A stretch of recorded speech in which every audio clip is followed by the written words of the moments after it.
এটাই হলো rapid sheet কোম্পানির গ্রিন বিউটি লাউ, মানে আড়ত। মানে বস্তা হচ্ছে, এগুলো এখন ঢাকায় চলে যাবে।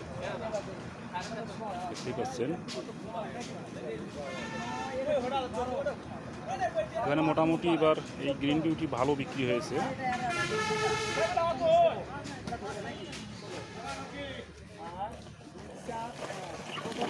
আড়ত, মানে সব ধরনের সবজি এখানে বেচা বিক্রি হয়।